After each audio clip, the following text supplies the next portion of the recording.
Antes de você assistir esse vídeo, eu quero te dar um comunicado. Sou o pastor Daniel Batista, da Igreja Cenáculo Fé para as Nações, e queria fazer um convite especial para você que está nos assistindo.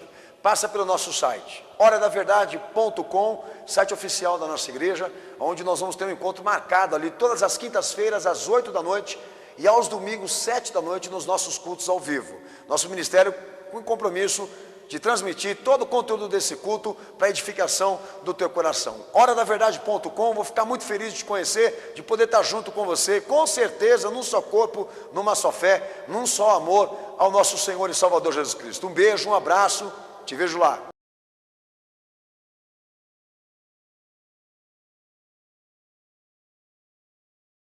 Romanos 12, verso 1, texto que costumamos ler bastante aqui, que diz assim: portanto, rogo-vos, irmãos, pela compaixão de Deus, que apresentei os vossos corpos como sacrifício vivo, santo e agradável a Deus, que é o vosso culto racional.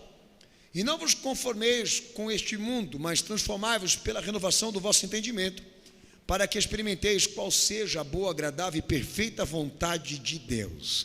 Quem crê nisso dá glória a Jesus? Quem crê nisso dá glória a Deus? Pode se assentar, Deus abençoe a todos.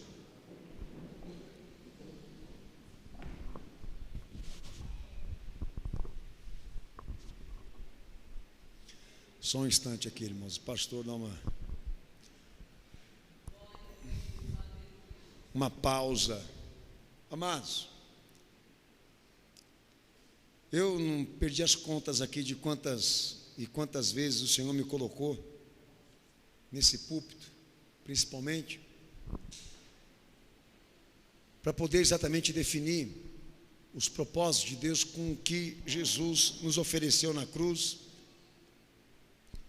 e os nossos reais objetivos com aquilo que nós estamos ouvindo dele na chamada da salvação. E para mim, hoje, nos dias atuais, é um grande desafio. Nós sabemos de fato o que nós queremos. Por que você vem numa igreja? Por que você escolheu essa igreja? O que você realmente traçou nos teus objetivos? O que você está em busca? O que você quer alcançar? Porque esse é o propósito da palavra, tá? E eu vou definir aqui algumas coisas rápidas, antes de entrar no mérito do que eu vou pregar hoje aqui. Porque não resta dúvida de que Deus revelou por intermédio do seu Filho de maneira dramática, para não dizer cristalina, as suas reais intenções com aquilo que o Filho veio realizar nesse mundo, a nível de missão, de obra, de ofício, de entrega, de testemunho, enfim. E o que é, na verdade, o método espiritual, experimental da fé?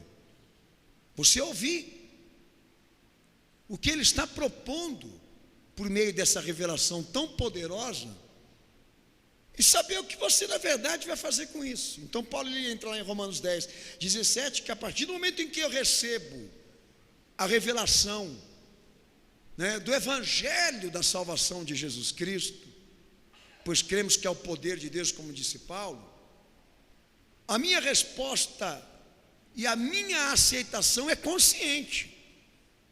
Lá em Romanos 10, 17, Paulo entra nesse mérito.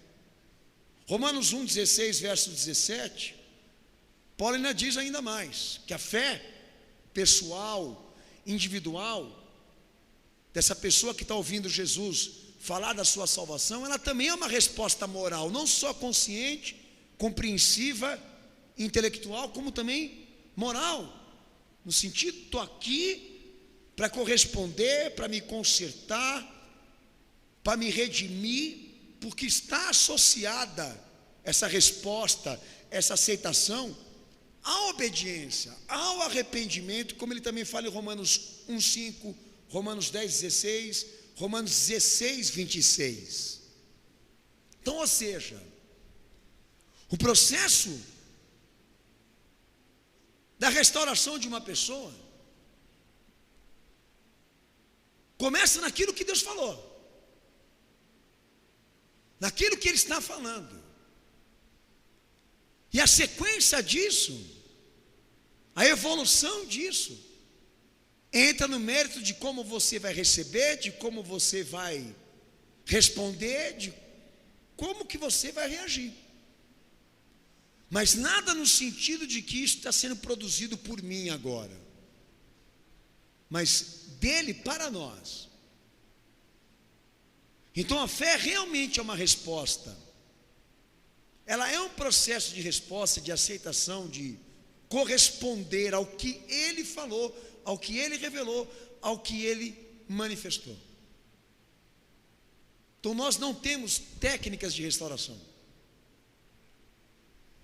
Nós não ensinamos, amando do Senhor, psicologia de religião. Nós cremos no poder de Deus, na mensagem que Ele anunciou,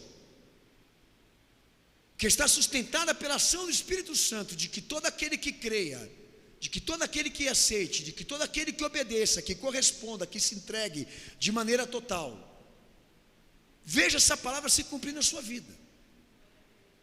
Nós somos alvos da mensagem de Deus, alvos da ação dEle, daquilo que Ele realizou, daquilo que Ele cumpriu. E tudo que acontece dentro da igreja, tudo que acontece na vida de um sujeito que vive fé em Cristo, é as ações sobrenaturais e milagrosas desse Deus que está compensando na medida que você aceita, compensando na medida que você corresponde, obedece, entende, porque nada pode ser produzido por nenhum de nós aqui a nível de restauração. Qualquer uma delas é o poder de Deus por meio da fé que está se movendo ao teu favor. O fato de Cristo estar em você, o fato de Jesus estar na igreja, e nós aceitarmos e vivemos essa fé, é que faz a diferença. Então nós não temos ferramenta de autoajuda. Não ensinamos as pessoas a serem espirituais. Nós evangelizamos para que elas sejam crentes, pois a concepção da vida que Jesus veio trazer à humanidade começa nele, não no estado mental, orgânico, intelectual, que Paulo estava combatendo aqui. Exatamente isso. A inteligência do homem, não a palavra de Deus. O orgulho intelectual. E a solicitação dele em Romanos capítulo 12, verso 1 ao verso 2, é de que o sacrifício que nós apresentássemos a Deus fosse realmente o quê? Santo, agradável. Ou seja, o nosso culto racional aqui se baseia naquilo que Deus fala, no quanto queremos compreender, entender, se aprofundar, corresponder, obedecer à chamada. Então no demais, irmãos, se aprofunda naquilo que Jesus pregou e naquilo que Ele anunciou, porque o vínculo da bênção aqui depende disso. Depende disso para que você alcance as promessas dEle. O fato de Cristo estar em você e ser engrandecido é o segredo da fé. Então esse é o mistério que está aqui, de que Deus não se ocultou, mas se revelou, e espera que todos aqueles que estão aqui em busca do Evangelho realmente levem a sério o que está ali. Então, pastor, eu vou falar algumas coisas importantes hoje aí dentro da tua cabeça e no teu coração, a pedido do meu Senhor, que nós não temos aqui uma experiência com a fé cuja atividade é mental, mas do coração. A palavra entra aqui, mas desce para cá, ela não fica aqui retida, ela desce aqui na alma, no íntimo, no profundo das nossas vidas. Você tem que entender isso. Nós não estamos desenvolvendo capacidade mental, mas capacidade de fé, capacidade de resposta, de entrega ao Cristo que veio para nós. Então espero no meu bom Senhor, no meu santo Jesus, que não tenha nenhum inconsequente aqui, usando disso que eu vou denunciar a pedido do meu Senhor, e refletir, e tentar exatamente explorar esses cantos obscuros, ocultos, né, que estão dentro da igreja. Porque nós temos visto o diabo substituir a mensagem do nosso Senhor e o poder da fé por essas ferramentas psiquiátricas, para levantar o homem numa visão de que ele é alguma coisa, ao invés de construir um crente nele, que é bem diferente para a palavra de Deus. Não é o que você produz, mas o quanto Jesus entrou em você e faz parte da tua vida. Essa é a diferença entre o Evangelho e as ferramentas da autoajuda. Que a nossa experiência é com Cristo, não com a mente, não com o coração, não com o corpo. Quando se trata da matéria, do que é orgânico, aí Paulo fala, é sacrifício. Estou oferecendo meu corpo, a minha mente, meu coração a serviço dele. Não para sair daqui levitando, mas para saber o que ele quer de mim. Amém.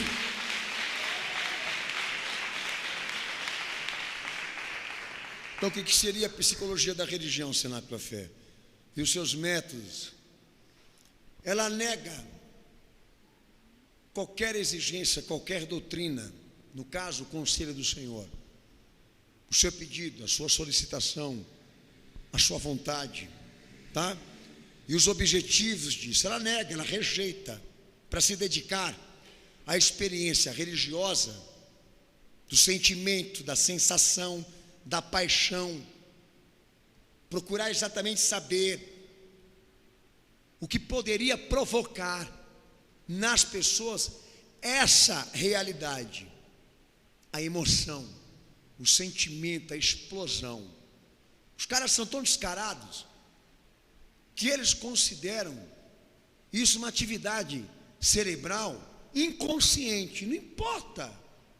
Nós não estamos aqui à procura de pensar e refletir, mas de sentir, de superar tudo isso que está nos derrubando aqui agora, com a experiência da emoção, do sentimento, não da reflexão, não do pensamento.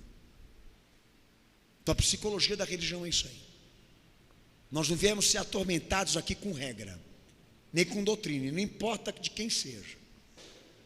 Nós queremos a droga que nos faça subir, elevar em todos os sentidos a nossa autoestima. O meu Senhor tratou sobre isso. Quando ele entrou no mérito da parábola do semeador, a primeira denúncia que ele fez, depois de entrar, depois de ter falado de como a palavra dele ia repercutir no mundo, a primeira denúncia que ele fez dentro da esfera da fé são aqueles que viriam de maneira emotiva, e por não ter profundidade, por não ter raiz, não suportariam as provações por causa da fé, e logo iriam abandoná-lo. Quem lê a palavra aqui sabe. Então, cara emotivo, emocional, explosivo, que vem à procura de aventura, de emoções, de sentimentos, de arrepios, de fluidos, aqui ele não prospera. Ele pode dizer que Jesus é bom, que Jesus é maravilhoso, que Jesus é isso, que Jesus é aquilo, mas ele sempre vai fazer objeção pela emoção, não pelo compromisso de conhecer a vontade de Deus e pôr em prática isso, de aceitar, de concordar, de viver as propostas do Calvário, da cruz de Cristo, que é na verdade o que nós estamos passando nos dias de hoje. O caos estabelecido aí no cristianismo é isso aí. É devido ao fato das pessoas ignorarem, rejeitarem o conceito e a ideia de que existe uma regra para ser cumprida para o homem se salvar em Cristo, e se entremeter com os assuntos da emoção, do sentimento, da explosão e essa coisa toda de autoestima. Tu queria que a igreja abrisse o texto de 2 Coríntios, capítulo 3, versículo 18? Pode ler esse texto aí, depois o pastor fala uma coisa importante aqui. Pode ler.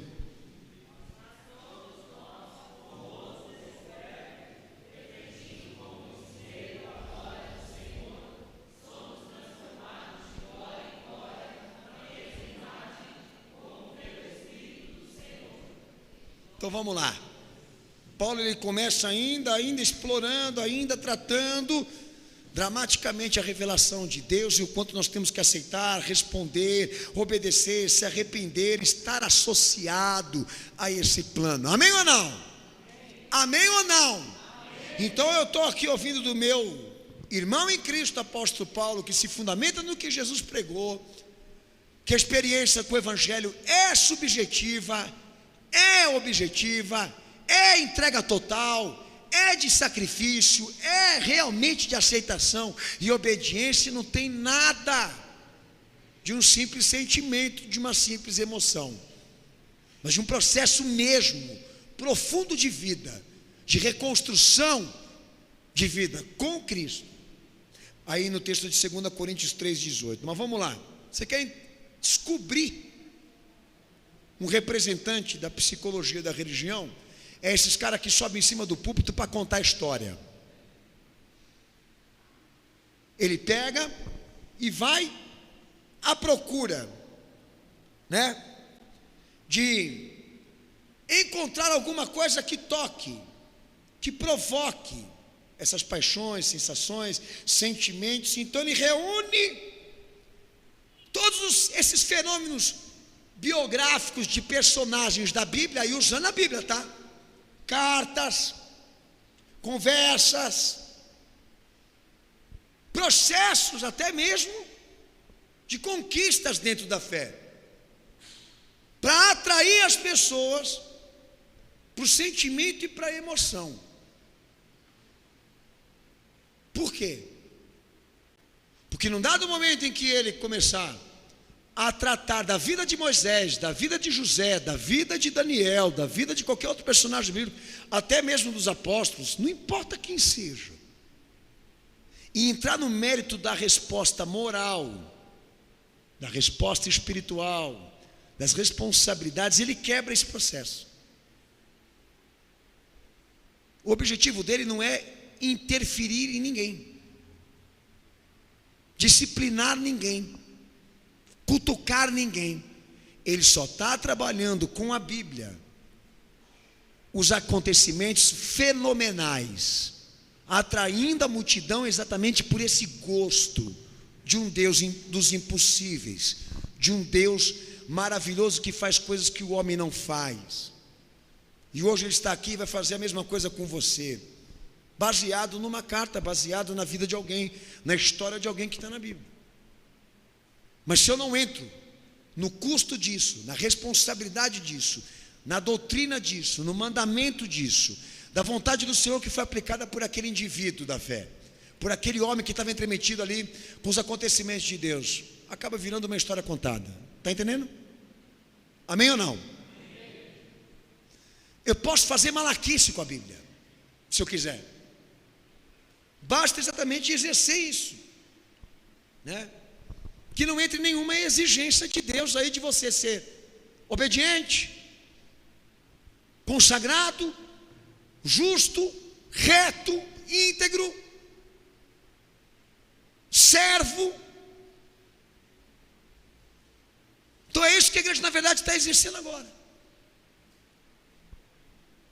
A fase experimental aí desse indivíduo é conhecer a vitória de cada personagem da Bíblia, porque ele quer e está muito interessado em explorar isso para ele também.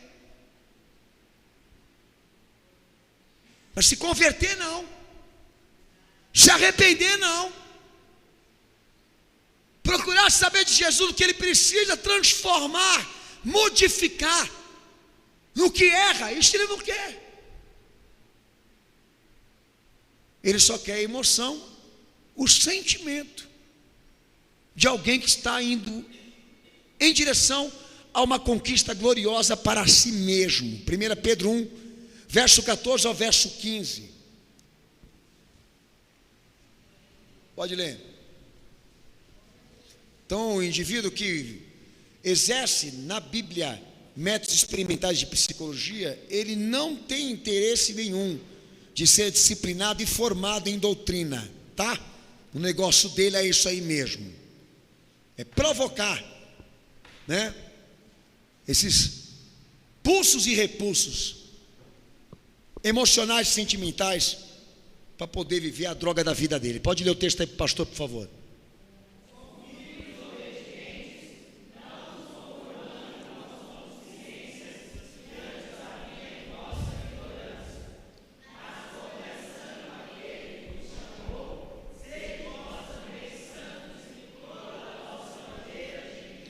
Então toma cuidado com esses caras que contam história. Outro dia entrou uma pessoa reclamando que o pastor não lê a Bíblia porque vocês leem e ela não escuta. Gente, eu dou versículo, você pega a Bíblia, abre e lê, tá? Amém? Vou aproveitar para falar isso daqui. Voltando para o que eu estava dizendo, tome cuidado com esses contadores de história, que faz você incorporar o personagem da fé e só ficar voltado para a questão do que ele conseguiu e do que você pode conseguir agora. O que é o Evangelho? É isso, é mostrar o gosto dessa conquista gloriosa com Deus, do que Ele pode fazer por nós, mas formar em você um indivíduo que realmente possa se envolver compromissos com Deus, compromissos com o mandamento e a lei dEle. O Evangelho é isso, é a incorporação da mente, do pensamento, do espírito, do sentimento daquele que veio para te salvar. Então eu quero muito ir para o céu, mas eu quero pagar o preço para ir para lá. É mais ou menos como eles tratam a fé. Então o culto, a igreja, infelizmente hoje, grande parte de todas elas estão voltadas para um público-alvo que não quer compromisso nenhum doutrinário. Enquanto meu Senhor procurava pessoas que fossem ouvintes, interessadas em aprender, refletir e corresponder, a máfia, o satanismo, não sei qual nome mais eu posso falar, desses indivíduos que estão usando e usurpando o Evangelho do meu Senhor para enganar. Eles atraíram pessoas que nunca entrariam dentro de uma igreja. Eles atraíram por causa disso aqui, do método experimental de como fazer Jesus ser atraente a você, de como Jesus ser interessante a você. Por causa disso, de tratar os teus problemas sentimentais e emocionais, tirar a recarga, a carga, tirar o peso, tirar tudo isso que está nos jogando para baixo agora, como se na verdade nós estivéssemos com problemas psicológicos e não com o pecado. Mas em compensação, abre o texto de 1 Pedro capítulo 5, versículo 5. E no primeiro ponto que o pastor quer tratar com você rapidamente aqui, um método que vocês estão vendo muito aí dentro das igrejas, que traça uma relação estreita com o desenvolvimento e o estado psicossomático do sujeito, ou seja, né, da sua idade, tá?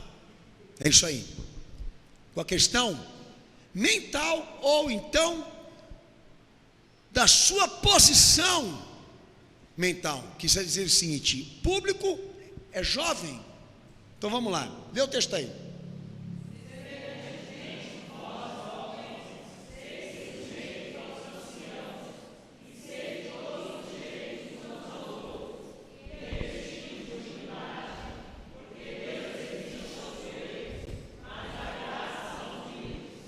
Amém. Pior coisa da psicologia da religião é que ela classifica uma pregação específica para cada idade. Você é jovem, então nós temos que ter uma pregação específica para você, para despertar interesses religiosos em você, porque por causa da tua idade, por causa da puberdade, esse momento de formação, né, de explosão de hormônios, nós temos que tomar cuidado.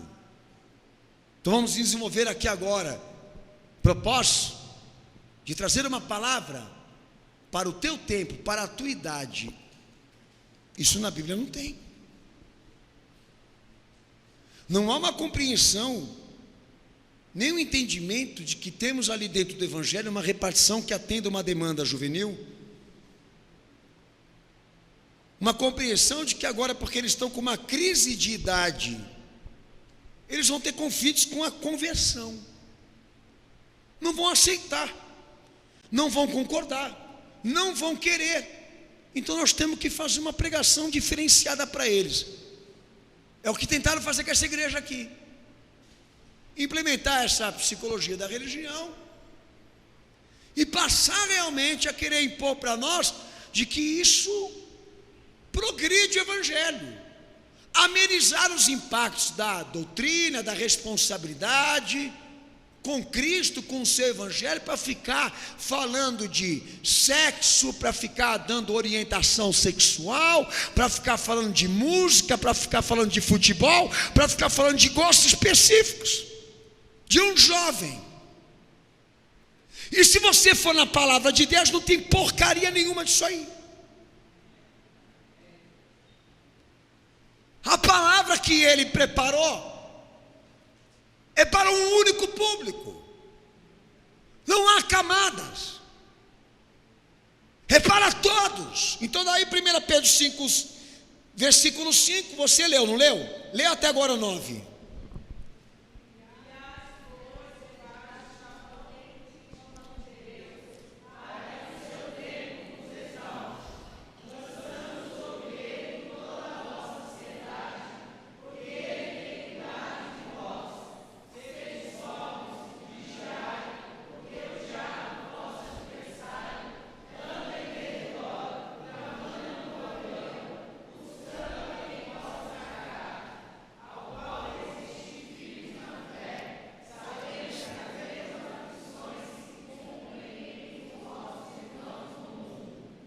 Olha só o que ele está pregando para os jovens. Quem percebeu aí diz amém. Amém. Ele está trazendo aos jovens, Pedro está trazendo uma doutrina a eles, de um compromisso com o Evangelho, de testemunho, com compromissos morais relacionados a Cristo, parecidíssimos, iguais, idênticos àqueles que têm mais idade. Dentro dessa igreja que Jesus operava lá dentro, não existia repartições ali, por idades. Por um outro lado, jovens, com todo esse problema de puberdade, com todo esse problema de estar descobrindo coisas diferentes, por estar em crise com o Evangelho, porque ele quer desfrutar das coisas do mundo, e é a idade, sabe, dizem eles. É problema da idade, mas uma idade que leva para o inferno, uma idade que, se morrer e não tiver Evangelho exercitado como Deus quer, já era. Um conceito que talvez seja o teu. O importante é ele estar dentro da igreja. Para a doutrina, o importante é ele adequar a sua vida ao que Cristo pregou e erguer um testemunho, um bom fundamento para se salvar, tão igual quanto aquele que é idoso, ou aquele que é mais velho do que ele. Porque despertar interesses religiosos, compromissos com Cristo, com a fé, ter vontade de ir à igreja, porque você está tratando de assuntos que lhe interessa por ser jovem, você está infringindo, subestimando, reduzindo o poder de Cristo. Ele tem que aprender a servir Jesus e ter interesses com a cruz, com a redenção, com os compromissos da redenção, da vida eterna, da sua alma, na idade que ele tem. Se ele quer transar, se ele quer fazer besteira, então o lugar dele não é aqui. E nós não vamos dar a droga da psicologia para ele. Transformar a igreja num instrumento de prazer dele. Esse é o mal de muitos pais, inclusive hoje. Lê o texto de 1 João, capítulo 2, versículo 14. Lê o texto.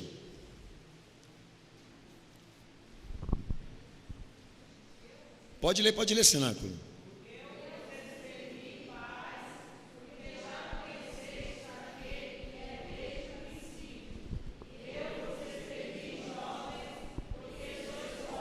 Aleluia.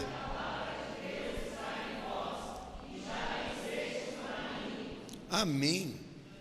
Filho, não interessa a tua idade. Se você é jovem, eu vou falar o que Paulo falou para Timóteo.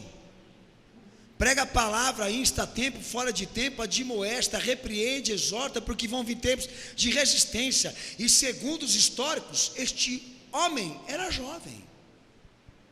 Era um discípulo jovem, que Paulo estava dando a ele uma responsabilidade de um adulto. Porque a fé não tem idade. O compromisso com o Evangelho não tem idade. Se houver interesses aqui, que se comprometer com Cristo, que sejam os mesmos, idênticos e iguais interesses daqueles que são maiores, daqueles que têm mais idade. Porque a palavra é uma só. Então, se esse cara for amar ao Senhor Jesus na idade dele, juvenil, as mesmas razões que lhe prendem com Cristo são tão parecidas e iguais à nossa. A salvação. Nós não vamos prendê-los aqui dentro dessa igreja com motivos banais. Não é que não é interessante, mas não é o papel da igreja. Talvez seja o teu como pai, de dar diversão, entretenimento, ocupação, mas não é o papel da igreja, não é o papel da obra. O papel da obra de Deus, da igreja de Cristo, é chamá-los para o compromisso, para o dever de se salvar em Cristo, como também missionário, de anunciar Cristo na idade que tem.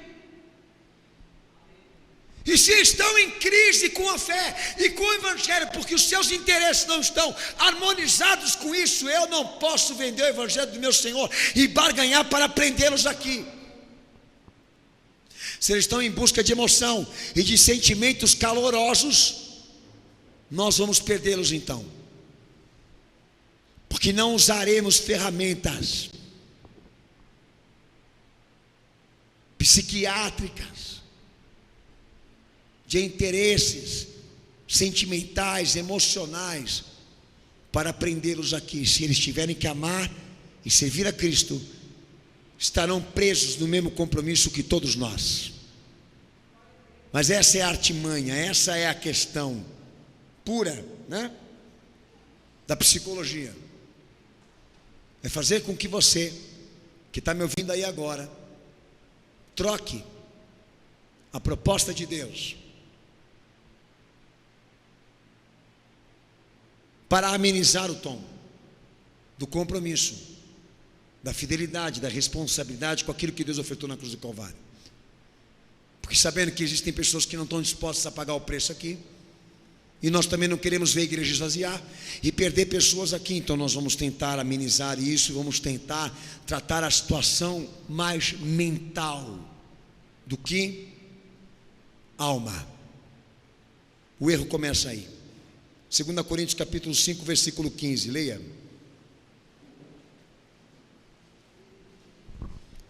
Segunda Coríntios 5,15, pode ler.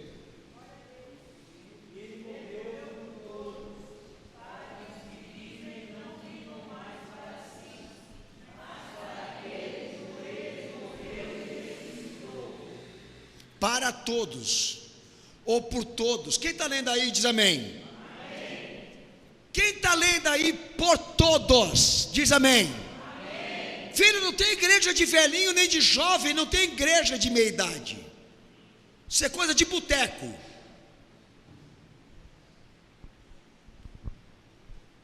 É por todos e para todos. Ele morreu para que vivam por ele. Não há classificações. É importante os irmãos entenderem o que Deus está falando hoje aqui, porque o Evangelho é o poder de Deus. A nossa fé está na pregação dele.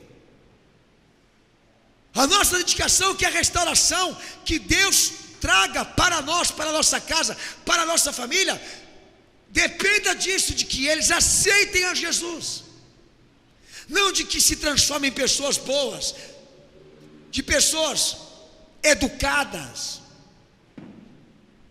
mas se transformem em crentes e libertos do pecado que Deus condena.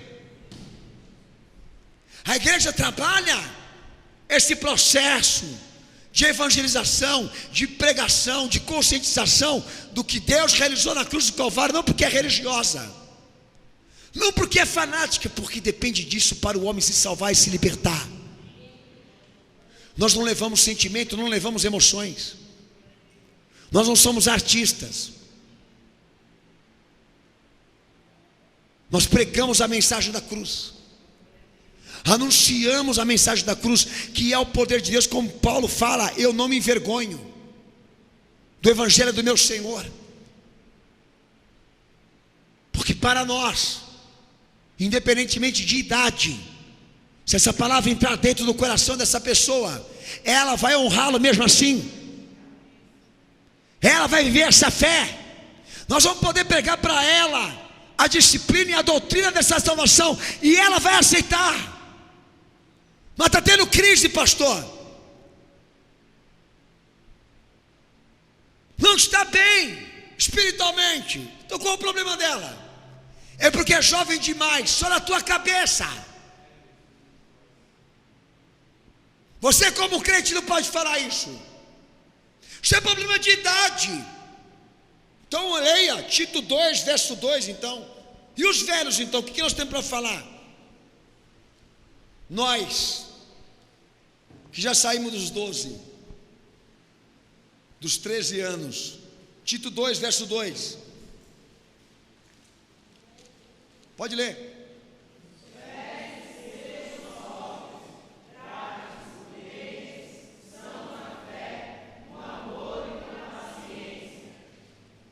Pode ler o versículo de baixo, 3.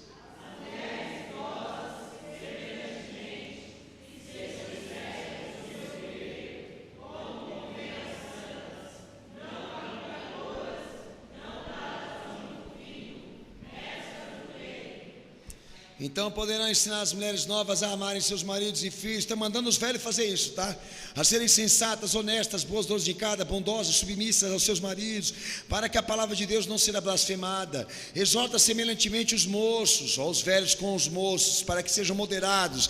Em tudo dá exemplo, velhinho, exemplo de boas obras, velhinho, da doutrina que mostra integridade, reverência, linguagem sã e irrepreensível, para que vosso adversário se envergonhe de você, velhinho, não tendo nenhum mal do que dizer de nós. Exorta os servos para que sejam obedientes seus senhores, sendo-lhes agradáveis em tudo, não contradizendo, não fraudando, antes mostrando perfeita lealdade, para que em tudo sejam ornamento da doutrina de Deus nosso Senhor. Qual que é o problema desse cara? É porque ele está muito velho.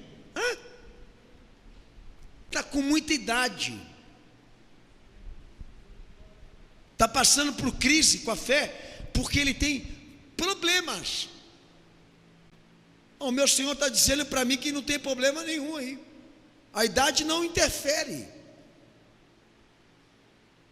a idade não pode interferir. Se a salvação depende de uma resposta intelectual, de uma resposta moral, de uma correspondência inteira, absoluta a Ele, então nós vamos dizer que ele vai para o céu infiel porque é velho. O outro vai chegar para Jesus e vai dizer: eu era moço demais quando recebi essa palavra, então me deixe entrar no céu, Senhor, porque eu tinha apenas 14 anos de idade.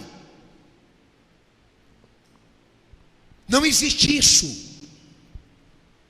Isso é ferramenta satânica. Se você tem crise com a mensagem da cruz, o teu problema é problema do coração, dessa resistência que está em você, que nesse momento talvez você esteja exatamente dando explicações orgânicas e psiquiátricas para dizer por que ele não virou um crente de verdade, não? Crise de idade. O evangelho não aceita esse tipo de coisa, não. Então, jovens que estão me ouvindo hoje aqui, você vai para o inferno se você não obedecer a Cristo e não tiver no padrão que Ele exige. Os velhinhos que estão sem força, mais cansados, vão buscar força no Senhor e graça, porque você tem que pôr em atividade esse processo na tua vida, porque você não vai ter foram privilegiados por ser velhinho. Tem muito velhinho tarado lá fora, lá, que ele funciona para o diabo, que é uma beleza. Depois que criaram Viagra, pior ainda. Não tem mais coisa de velhinho. Só fica velhinho a hora que entra aqui. É cachaceiro, é prostituto, é adúltero. Tem força para ir para gandaia, para aquelas festas de idade. Como é que chama? Baile da terceira idade. Entendeu? Tá? A dentadura dele outro dia foi parar na peruca dela. Não sabia onde estava. Estava lá presa na peruca dela. Entendeu? O cara não sabia nem quantas ele traçou. Acordou de manhã arriado. Aí entra aqui na igreja, quer que a gente entenda e compreenda. Entendeu? Ou ele a puberdade, ou ele a velhice. E a palavra de Deus dizendo assim: não. O reino de Deus é mensagem. O reino de Deus é aceitação. O reino de Deus é milagre. O reino de Deus é prodígio, é poder, é ação sobrenatural, interventora de um Deus glorioso que opera tudo em todos. Ele morreu por todos, para que todos vivam por Ele. Este evangelho que nós temos pregado, que não há limitações, que não há barreiras, que não há problemas, porque Deus supera todas as coisas por meio da fé, por meio da entrega pessoal.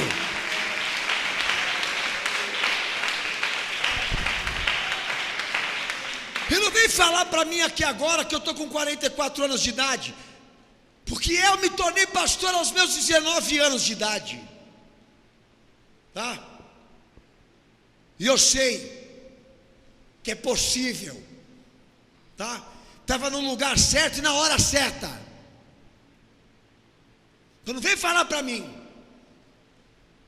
porque a tua fase, se você não aceitar Jesus logo, é para ir para o inferno se você morrer agora. Se Deus te chamar para o túmulo, é para o inferno que você vai. Já o velhinho que está assim, entendeu? Mesma coisa. Mas pastor, ele não tem capacidade. Quem não tem capacidade é você, que está olhando para ele e já implementando limites nele, como se Deus não fosse poderoso para operar. Para de agir com ferramentas da psiquiatria. Para de enxergar com a tua mente, com o teu pensamento. Cadê a fé? É que tem uma irmã aqui nesta igreja, que eu batizei o bisavô dela. O avô, quem era avô, né, Zé Luiz? Da Ariadne, não era? Hã? Avô, né? Velhinho. Carreguei ele no colo, numa piscina gelada. Entrei com ele assim, que nem elevador, porque não dava para batizar. No colo. Pastor assim, ó. E batizamos ele. Quantos anos ele tinha? Não estava funcionando nada, aparentemente. Mas nós não podemos olhar para isso. Outro dia chegou minha irmã para mim, que tem um pai também que vem aqui, que não funciona bem. Não vou falar o nome da irmã e nem do pai. E ela falou assim: pastor, o senhor me permite pegar as apostilas da igreja para mim poder ficar ali falando no ouvido do meu pai, pregando para ele, falando: minha irmã, lógico, está aqui, vamos usar. Porque se você ficar olhando para ele assim, sabe, Senhor, ele não está em condições mentais, condições psicológicas para entender a pregação do pastor Daniel. Você está perdido, porque ele vai para o inferno, ganha essa alma. Vai lá no ouvido dele e fala. É o poder de Deus, é o poder de Cristo, é o poder do Espírito Santo no coração deste homem. É isso. Não imponha limites para o operar desse Deus, para o operar desse Cristo. Jovem, guarda a tua idade para servir ao Senhor.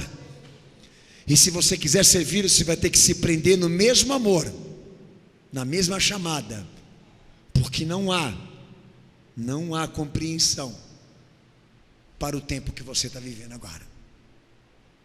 Ele te chama agora para a mesma salvação. Texto de Romanos 6,12. Segundo ponto, que nós estamos combatendo pelo poder de Cristo aqui, nessa experiência característica da idade, né? Aí agora você vai ficar séria. Texto de Romanos capítulo 6,12. Pode ler, Sinaco.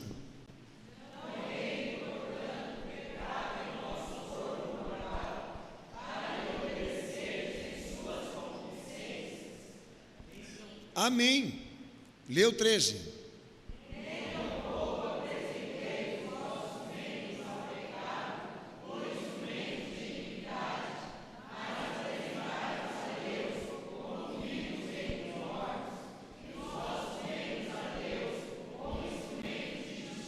Amém. Compromisso com santidade, compromisso com regeneração, compromisso com conversão, compromisso com arrependimento e conserto. Paulo pregando que a salvação depende disso, de que todos nós cumpramos aqui.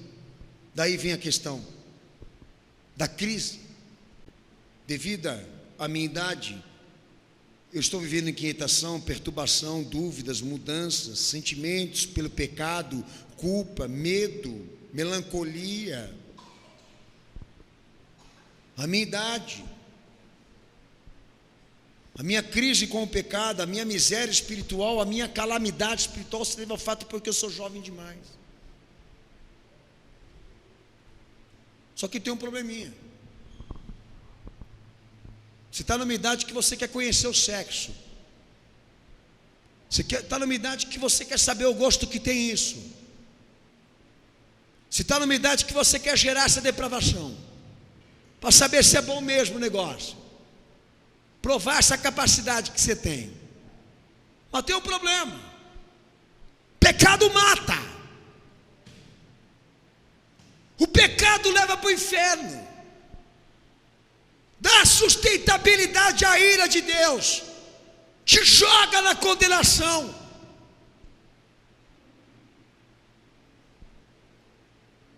O fato de você estar propenso a essas atividades pecaminosas, porque você é novo, não te justifica,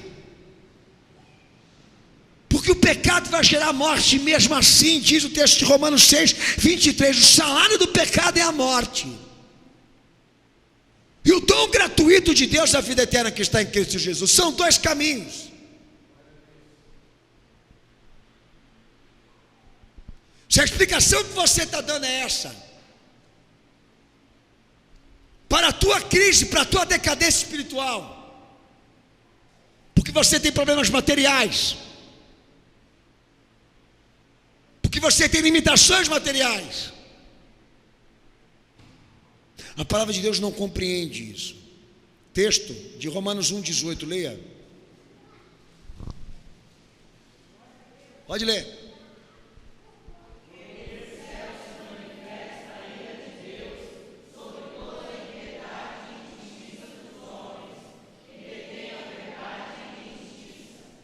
O pecado dá sustentabilidade à ira, e não importa em quem. Se o pecado estiver, a condenação também estará. Então nós não temos aqui um chamado para ficar compreendendo e entendendo os casos específicos da vida e os porquês e os motivos da vida, mas o que Cristo quer atingir. E o que Ele quer atingir? O pecador. Quem que Ele quer ganhar agora? Aquele que está a serviço do pecado e sujeito ao pecado, porque enquanto ele pecar, enquanto ele transgredir, não importa a idade dele, ele está condenado. Mas são hormônios, sabe? É hormônio, pastor. O senhor tem que entender isso daí. É coisa de jovem. Jovem nessa idade mesmo vai à procura de droga, beijo na boca, sexo livre. música pornográfica, amizades erradas. O senhor também não fez, pastor? Fiz, por pouco tempo. Mas se eu morresse, eu estava no inferno. Gozado, é isso que você na verdade vai dizer para o teu filho? Vai levar ele num bordel para ele ser mais homem? E ter experiências precoces com a sua sexualidade? Vai fazê-lo mais homem, másculo, mais maduro, mais preparado para a vida? Porque a igreja onde Cristo fala é coisa para idiota. Ele tem que conhecer a vida. Eu tenho um filho de 20 anos. Ele não tem nada para reclamar do pai dele. Mas só uma coisa ele reclama: que ele é revoltado comigo, porque eu guardei ele demais. E ele fala para mim assim: pai, o senhor me transformou num idiota. Mas eu falei: num idiota? Por quê? Idiota você já é por natureza. Mas o que você quer dizer com isso? Ele quis dizer que eu não joguei ele na vida para conhecer a sujeira sexual. Não botei ele para assistir filme pornográfico cedo. Entendeu? E hoje ele é revoltado comigo e eu feliz por isso, porque é o diabo nele falando para mim: o senhor errou, hein? Teu filho seria mais homem, ele seria mais macho se ele tivesse conhecido uma mulher aos seus 16, 15, 14. Quando você perdeu a virgindade? Entendeu? Qual é o conceito dos jovens hoje? Que estão, e olha que esse menino nasceu dentro de uma casa cujo pastor sou eu. E o motivo da revolta dele comigo é isso: é ter guardado ele do pecado. Lá para frente Deus arrebenta ele. Não estou usando a vida do meu filho para jogar indireta, pelo contrário, para te dar um exemplo claro disso. Por que eles saem da igreja? Por que eles se afastam de Cristo? Por que eles entram em crise com a questão da fé? Simples: porque eles querem o pecado. E é o nosso dever e o nosso compromisso dizer para eles virem logo, ou voltarem logo, ou se redimirem logo, porque eles vão para o inferno. Deus não vai entender esse discurso de hormônios. Vai mandar para o inferno todos esses inconsequentes que estão dentro da igreja fornicando, prostituindo, se trocando com o conforto, com o consolo de que é a fase da vida deles. E pior, pastor Daniel não dá uma brecha, sabe? A igreja Sinal com a Fé não dá uma brecha para nós. Não faz um culto gospel, não faz um encontrão de jovens. Tem um monte de igreja fazendo isso aí. Encontrão, que só dá casão, só BO. É beijo na boca, é abraço, é aquelas coisas que você já sabe, tudo em nome de Jesus Cristo. Em nome do Pai, do Filho e do Espírito Santo. Filho, eu vivi isso. É horrível. A igreja sendo usada para esse tipo de recurso, de satisfações carnais. E o pedido público não entra no mérito da obrigação moral, não entra no mérito da experiência moral, não entra no mérito da experiência santificadora, do conserto, do arrependimento, da mudança, da transformação consciente, porque eles não vão suportar, eles não vão aguentar. E o Evangelho dizendo: se eles estiverem no pecado, quando morrerem, Deus não vai entender que eram jovens demais para exercer Cristo, vai mandá-los para o inferno, porque o salário do pecado é a morte. Por isso, irmão presente nesse culto, entende até que ponto é trágico esse conceito de que nós temos que abordar as pessoas de maneira superficial para que elas gostem de nós e nos suportem?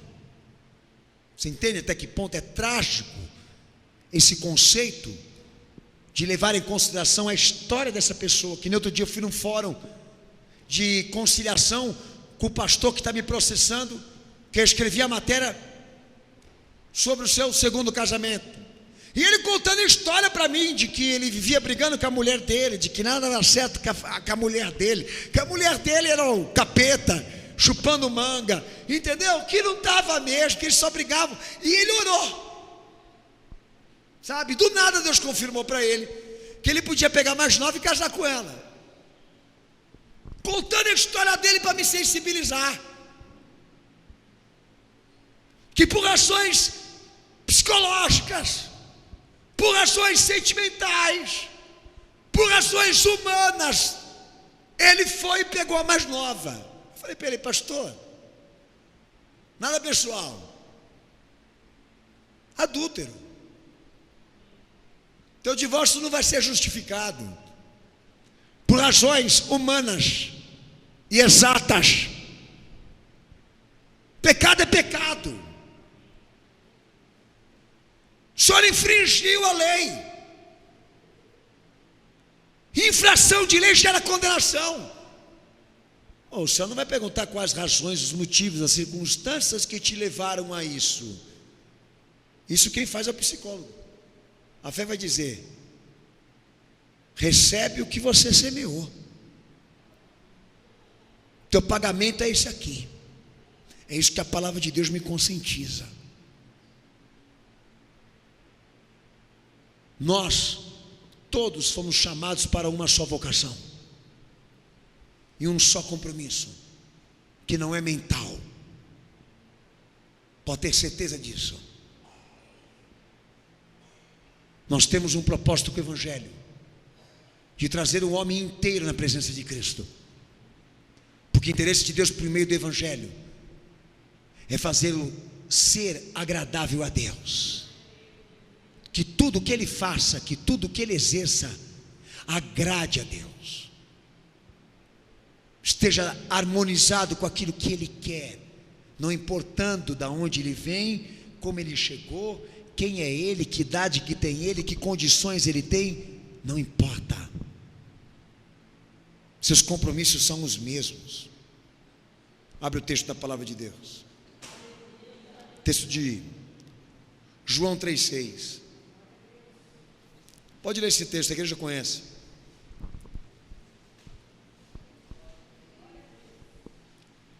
João 3,6, pode ler.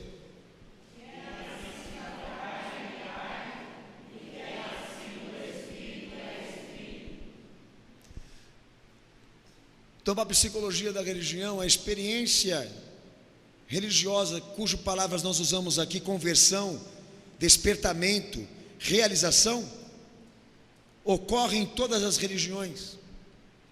Para eles, o nascimento que eles acreditam é aquele que faz a personalidade religiosa, social, independente. Uma pessoa que nasce de novo é aquela que está pronta para exercer suas funções sociais, suas funções socioeconômicas, filosóficas, interativas, amigas.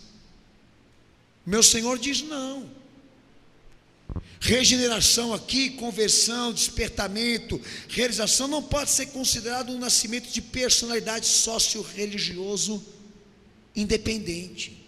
É uma concepção que nasce de Cristo, do poder dele. Nós nos tornamos aqui pessoas espiritualmente equilibradas, pessoas socialmente harmonizadas com o mundo que nós estamos vivendo. Quando a Bíblia entra no mérito da conversão, da transformação, da libertação, a palavra de Deus está dizendo: são nascidos de Cristo, ou seja, de uma experiência com Ele, de uma experiência de entrega com Ele, de encontro com Ele, uma doutrina que se aplica no contexto do homem que pecou, que errou, que transgrediu, agora quer se redimir, quer se arrepender, quer se consertar, quer se salvar, e esse acontecimento de entrega para Cristo gerou nele oportunidades de que ele seja diferente, mas pelo poder de Deus, não por recursos dele, mas pelo poder de Cristo nele.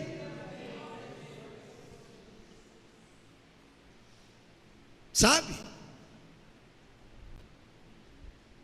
Vou aprofundar. Pastor, olha pelo meu filho. Qual é o problema dele? Drogas.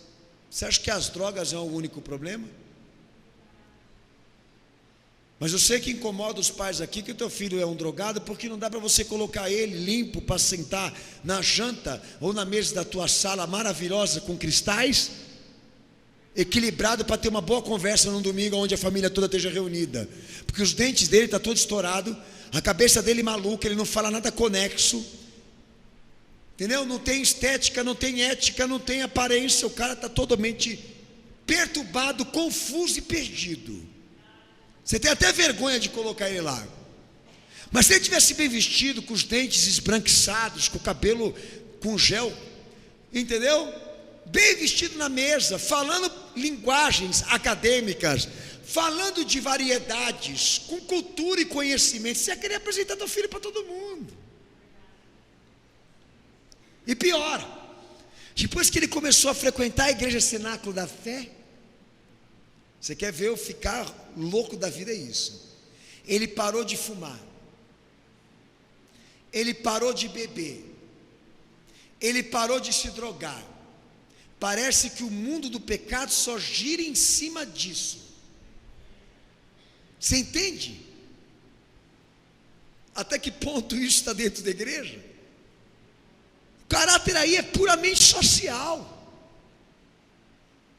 Mas o que o meu Senhor prega é outra coisa. O contexto da salvação está no homem pecaminoso, daquele que é transgressor, daquele que está perdido, daquele que está sem reconciliação, sem o conserto de Cristo. Vamos trazer ele para cá, para os braços de Jesus, para aceitá-lo e ter uma vida por ele, com ele, em obediência a ele. Porque esta é a conquista que o Evangelho quer ter dentro da tua casa, na tua família. Não é apresentar o indivíduo para a sociedade, é apresentar o indivíduo para Deus. Não é pôr ele alinhado na mesa de jantar ao domingo com aquele frango, com aquela farofa. É apresentá-lo para Deus na medida e na estatura de Cristo.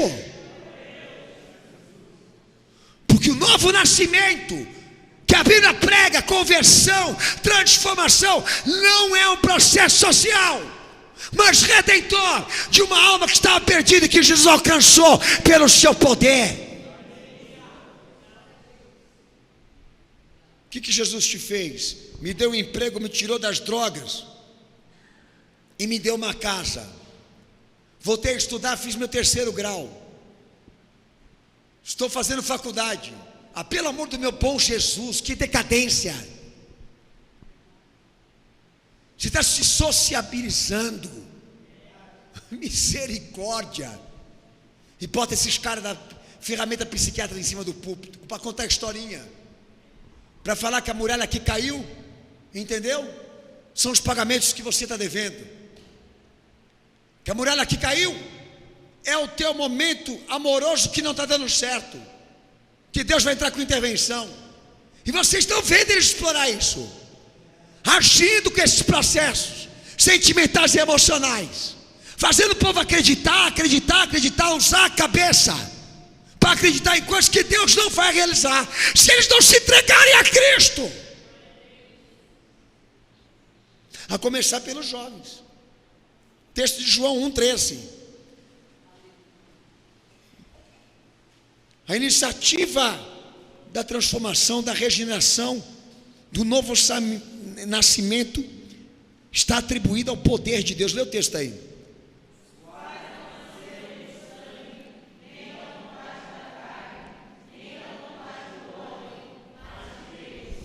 Nada foi produzido por você, nem por mim, nem por ninguém. A regeneração é um milagre de Cristo na vida de quem crê. E surge um homem e uma mulher que estão sendo prontos e preparados para serem apresentados diante de Deus com um bom fundamento para se salvar. Não há personalidade social no processo do Evangelho. Pode ser que a sociedade goste, e pode ser que ela não goste do que Cristo vai fazer em mim, mas independentemente disso, estou procurando um homem que agrada a Deus. Estou como pastor nesse momento agora, educando, disciplinando e formando aqui discípulos para Ele. E fazendo essa igreja crer no poder do Evangelho. E na ferramenta poderosa que é a fé.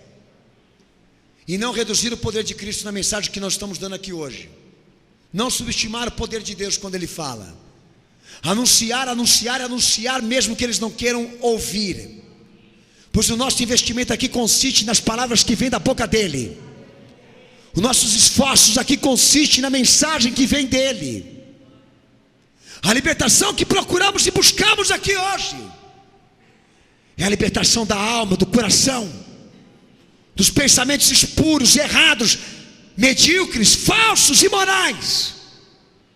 O novo nascimento que nós procuramos aqui é o novo nascimento da redenção, de um homem que estava vendido ao pecado, escravo ao pecado, mas Cristo libertou. De uma igreja que Deus vai apresentar ali no seu trono, gloriosa, sem mancha, sem mácula, sem rugas, sem comprometimentos, porque nasceram dEle, são dEle e estarão com Ele na eternidade. Igreja fiel, igreja gloriosa. Mas infelizmente pessoas ficaram transformando expressões como conversão, regeneração, como uma experiência religiosa de sociabilizar essa pessoa, tornar ela mais aparente, mais digna, mais aceita, mais honrada, mais respeitada, porque nós a encontramos na sarjeta, com um chapeuzinho que os outros jogavam moeda, mas agora olha aí a pessoa aí, ó. Agora ela está com um sapato, agora ela está com uma roupa, agora ela está mais corada, agora está mais gordinha, está mais bochechuda. Olha a foto dele antes, olha a foto dele agora, dá uma olhada, olha, veja aqui, entendeu? Pegamos esse cara aí com seio, com traseiro, vestido que nem mulher, olha ele agora, macho, casado, 5 filhos, movimento heterossexual, eles adoram dizer isso. Jesus transformou o gay em macho. Vocês não se prendam a isso, a essas regras moralistas, porque pode se agradar para você, meu Senhor, não. Macho não vai entrar no céu porque é macho. Você entende ou não? Vai entrar porque é crente, porque creu no Senhor, porque obedece o seu evangelho e vive a transformação total. Você podia pegar tantas e tantas outras coisas que a gente podia dar exemplo aqui, mas tem que terminar. Para dizer aos amados irmãos que eu sinto profundamente do meu coração que a igreja está desprezando as oportunidades com Deus de tornar Jesus Cristo e o evangelho que Ele pregou a mensagem dos últimos tempos, porque estão entremetidos com os assuntos sociais, sociopolíticos, econômicos, para não dizer isso aqui que foi anunciado hoje nessa igreja, classificando, dando departamentos, explicações psiquiátricas para as crises, os motivos e as razões porque o povo não obedece, não cumpre, não quer ouvir. E a resposta do evangelho é essa: vão para o inferno. Se não se adequarem ao termo, vão ser condenados. Não importa a idade, não importa a situação ou a história dessa pessoa, Deus ofertou um filho por ela, e ela está querendo dar desculpas agora. 2 Coríntios 5,17 é o último texto que eu vou ler com você. Pode ler. Aquele que está em Cristo, nova criatura é, e as coisas velhas se passaram, eis que tudo. Então a regeneração não se trata de um processo nosso, de reabilitação psicológica, emocional, sentimental, mas de um milagre que aconteceu em nós pelo poder dele, da aceitação, da resposta nossa por ele. É Deus agindo, é Deus operando, é Deus entrando, penetrando no mais profundo, na intimidade de todos nós.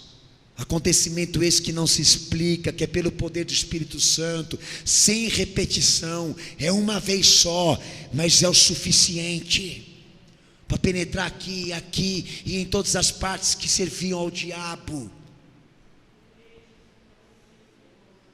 Mas se você tiver ânimo, condições para ficar dando explicações da tua crise com a doutrina e com a fé, os motivos pelos quais você não consegue produzir em Cristo uma vida com Ele, se você quer se entremeter nesta coisa toda, se envolver com tudo isso, entendeu? Liga a mensagem lá, que eu preciso escutar uma palavra positiva hoje. Liga lá o hino, o louvor, que eu tenho que sentir arrepios hoje, eu tenho que sair um pouco de mim.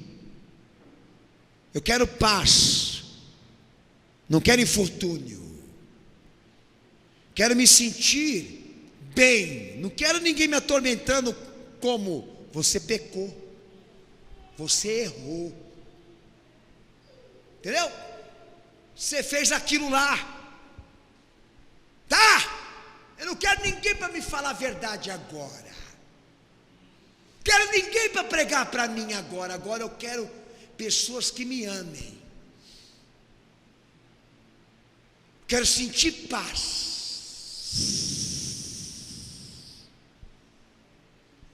Filho, você está de unha com o capeta e de mão dada com ele. Nós queremos doutrina, nós queremos palavra, nós queremos a verdade. Conhecereis a verdade vos libertará. Deixa Deus falar, deixa Jesus iluminar, deixa Deus revelar, deixa Deus tratar, deixa Deus quebrar.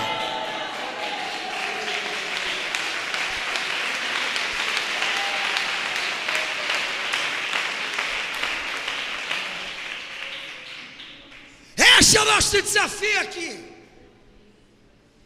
Não estou num bom dia, se está num ótimo dia para Deus falar. Não estou preparado para ouvir. Quer ir para o inferno?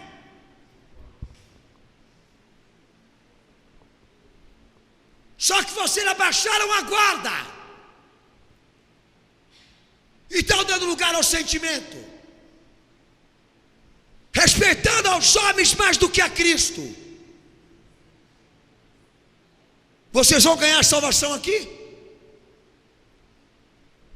Sentimentais, emocionais, aventureiros.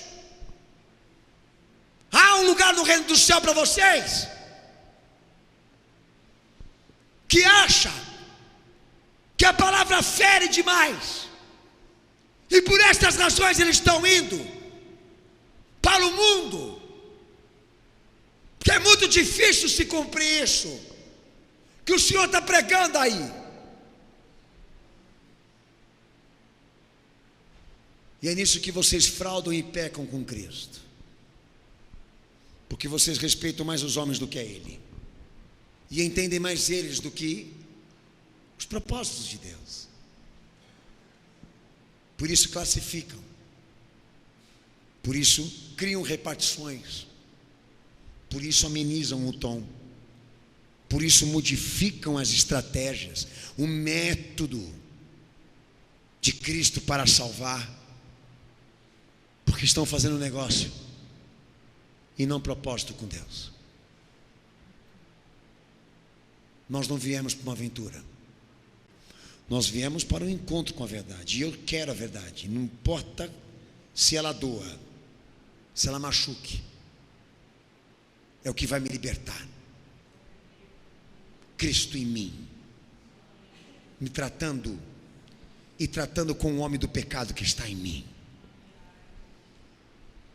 É isso que vai me libertar. É o fato do que eu preciso, que só Ele pode me dar. E não há tempo, não há idade para isso. Ele chama agora, porque amanhã pode ser tarde demais.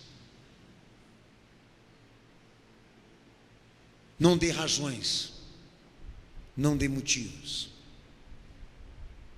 não dê explicações para a tua crise, a não ser esta,